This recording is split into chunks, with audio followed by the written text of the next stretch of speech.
दोस्तों, आपका स्वागत है। मैं हूं आपके साथ राशिद ज़हीर। मुरादाबाद के पूर्व सांसद एसटी हसन का एक बयान आया है। अखबारों ने अलग अलग तरीके से छापा है। टीवी 9 भारतवर्ष ने छापा, भारत किसी की जागीर नहीं है।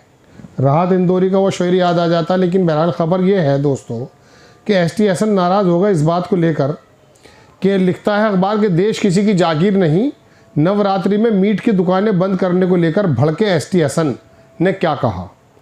एसटी हसन का तमाम बयान आया। सोमवार से शारदीय नवरात्रि की शुरुआत हो गई है दोस्तों।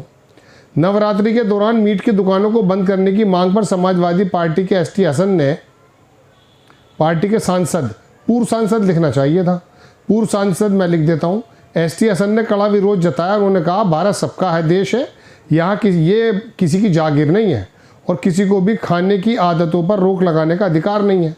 हसन ने आरोप लगाया कि जानबूझकर हिंदू मुस्लिम मुद्दों में उलझाकर वोटों का ध्रुवीकरण करना चाहते हैं।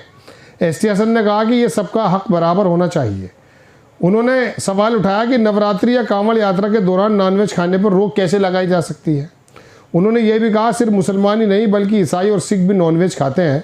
हसन ने तर्क दिया कि कई हिंदू भाई नॉनवेज भी खा रहे हैं, 80% हिंदू भाई गोश्त खा रहे हैं। ये कोई नई बात नहीं है। मुसलमान तो सब्र कर लेगा, नहीं खाएगा, ये तो अपने फ्रिज में रख कर खाता रहेगा अंदर ही अंदर, लेकिन बाहर से नहीं खाएगा। 5 स्टार होटलों में बीफ की बिक्री पर रोक लगाने की मांग, ये तमाम बयान है दोस्तों। सपा नेता ने ये बातें कही हैं। जब भी कभी धार्मिक कोई प्रोग्राम आता है, सबसे पहले उत्तर प्रदेश की सरकार ऐसी एक्टिव हो जाती है जैसे ये उत्तर प्रदेश की सरकार ना चला करके राम राज्य चलाने आई है। अच्छा, राम राज्य जैसा चलाया जा सकता है शासन, लेकिन मसला ये है कि आप आकर के लोगों की आदतों को, लोगों के क्या कह सकता हूँ कि लोगों की जो जीने की और मरने की जो उनके तरीक़े हैं, उनको आप चेंज करने का आपको किसने अधिकार दिया है। अब होता यही है। मैं किसी ज़माने में देख रहा था कांवड़ यात्रा के दौरान एक थानेदार एक होटल के अंदर जो होता है ना भगोना, उसके अंदर यूँ झाँक रहा था कि इसके अंदर मीट है या नहीं। मतलब ये तो देखिए आप, इनकी अकलें कहाँ चली गई हैं। मतलब इसमें कोई दो राय नहीं कि देखिए धर्म का एक दूसरे को आदर करना चाहिए। किसी धर्म में अगर गोश्त ममनू है, ने मना करते हैं, तो उन दुकानों को जो रोड पर हैं उन पर पर्दा डलवा दिया जाए, थोड़ा बंद कर दिया जाए। पर्दा तो वैसे भी पर्दा लगना चाहिए, साफ़ सुथराई का इंतज़ाम हो, या कम से कम वो दुकानें तो खुल जाए ना जो मुस्लिम पॉपुलेटेड एरियाज़ में हैं। आपको उसमें क्या दिक्कत है। कल को मुस्लिम जमात ये कहने लगे साहब आप ये काम गलत करते हैं, भांग गलत खाते हैं, आप नशा गलत करते हैं, यात्राओं के अंदर जो भांग खाते हैं आप, या अफीम खाते हैं या शराब पीते हैं, गलत है।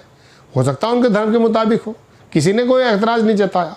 बस इतना कहा भाई रोडों पर मत निकलो, पूरे रोड जाम हो जाते हैं, सारी चीज़ें हो जाती हैं, लेकिन किसी ने कोई एतराज़ उठाया है कभी। ये सरकार आकर के अन्ना हिंदू उठाते, हिंदुओं की कुछ जमात, इसमें कोई दो राय नहीं कि इन्होंने धार्मिक पशु बना दिया होगा जो वोटर बन गए हैं, जिनको धर्म लगा दिया है। कुछ ऐसे असदुद्दीन ओवैसी करते हैं, या सब तरह की पार्टीज़ हैं जो हिंदू मुस्लिम में बांटती हैं। लेकिन बात यह है कि इनका जो बयान है एसटी हसन का, और आप ये कि लोकल प्रशासन इस काम को करने लगता है। कुर्बानियों के अंदर नए नए तरह के बात लेकर आते हैं, कभी नमाज़ों की बात लेकर आते हैं। आपके पास कोई और रास्ता नहीं है। आप ये सोचते हैं कि हिंदू वर्ग इस बात से खुश होता है। एक वर्ग खुश होता है, मैं मानता हूँ इस बात को, लेकिन जनरली आपको लोग हिंदू जमात के ही पसंद नहीं करते।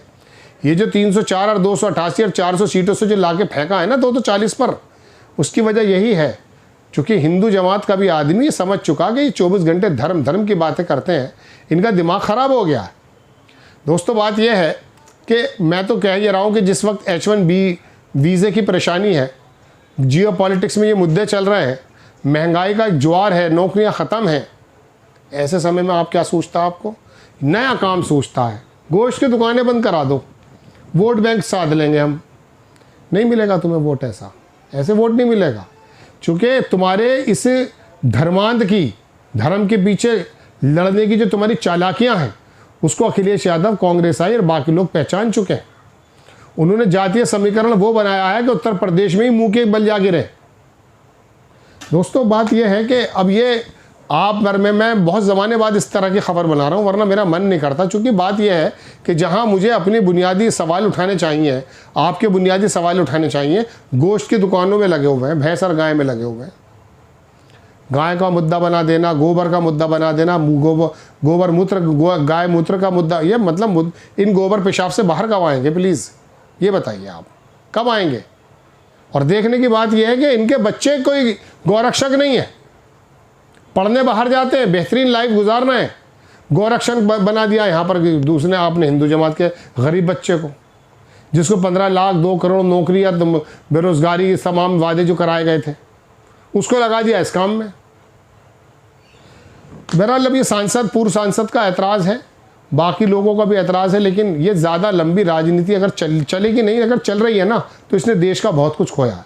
आज की तारीख में आप देख लें, अमित शाह का वो बयान में देख रहा था कि वो जो अभी GST के स्लैब कम हुए हैं उसके बारे में कह रहे हैं रुका हुआ था। इसका मतलब 11 साल से आप लूटमारी कर रहे थे क्या? अगर ये विकास रुका हुआ था इसकी वजह से, तो आप 11 साल से क्या कर रहे थे बताइए? आप ही के तो लगाए हुए हैं ये 8 साल से, सॉरी 11 साल से तो सरकार है। तो दोस्तों ये खबरें हैं। अब मैं ST हसन के बारे में देख रहा था कि अब ये नई तरह की बहस शुरू हो जाएगी। अब इसके अंदर होगा क्या, वहाँ का गिरिराज कूद जाएगा बिहार का, फिर कोई और आ जाएगा। सपा नेता ने आरोप लगाया कि धार्मिक भावनाओं का इस्तेमाल कर राजनीतिक फ़ायदा उठाने के लिए किया जा रहा है। नवरात्रि के शुरू होते ही उत्तर प्रदेश के कई जिलों में 9 दिनों के तक के लिए नॉनवेज पर रोक लगाने की मांग उठ रही है। नई दिल्ली में भाजपा नेताओं के ने मीट की दुकानों को बंद, अच्छा दिल्ली में भी तो आ गए हैं सब लोग। मैं सोच ये रहा था कि दिल्ली थोड़ा सा हमारी राजधानी है, पढ़े लिखे लोग होंगे भी पढ़े लिखे, मैं मना नहीं करता हूँ, लेकिन बात यह है दोस्तों कि ऐसी मतलब नौकरी की बात छोड़कर दिल्ली के अंदर ऐसे शानदार एरियाज़ हैं घूमने और आगे तरक्की की बात करने की जगह है ना, ये वाली बातें लेकर के सामने आ रही हैं। खैर मैंने आपके सामने कुछ स्क्रीनशॉट इसलिए लगाया कि आपको पता चल जाए, इनका बयान मिलेगा तो मैं लगा दूंगा। ये देश सबका देश है, ये किसी की जागीर नहीं है, सबको बराबर का हक है और बराबर का इंसाफ होना चाहिए। सिर्फ मुसलमान ही नहीं बल्कि क्रिश्चियंस और हमारे सिख भाई भी नॉनवेज इस्तेमाल करते हैं। आप कैसे किसी को रोक सकते हैं कि आप नॉनवेज मत खाइए? नवरात्रि पे रोकते हैं। हाँ, नवरात्रि पे रोकें या कांवड़ यात्रा में आप रोकें, तो आप होते कौन हैं रोकने वाले? क्या हिंदू भाई नॉनवेज नहीं खाते नवरात्र में और कांवड़ की उसमें? 80% हिंदू भाई गोश्त खा रहे हैं, कि सबको मालूम है, कोई नई बात थोड़ी नहीं है। लेकिन चूंकि वोट पोलराइज करना है, हिंदू मुसलमान करना है, लोगों को बेवकूफ़ बनाना है, धार्मिक ब्लैकमेल करना है, तो अब उन्होंने किया, चलो मुसलमान तो सबर कर लेगा, नहीं खाएगा, वो तो अपने फ्रिज में और डीप फ्रीजर में रख के वो खाता रहेगा घर के अंदर, बाहर से नहीं खाएगा। लेकिन जहाँ यहाँ 5 स्टार होटल्स हैं, चाहे बॉम्बे हो, चाहे मेट्रोपॉलिटन सिटीज़ हो, चाहे दिल्ली हो, वहाँ बीफ क्यों नहीं बंद करते? वो तो बहुत बड़ी आस्था का केंद्र है, वहाँ पे नॉनवेज क्यों नहीं बंद करते?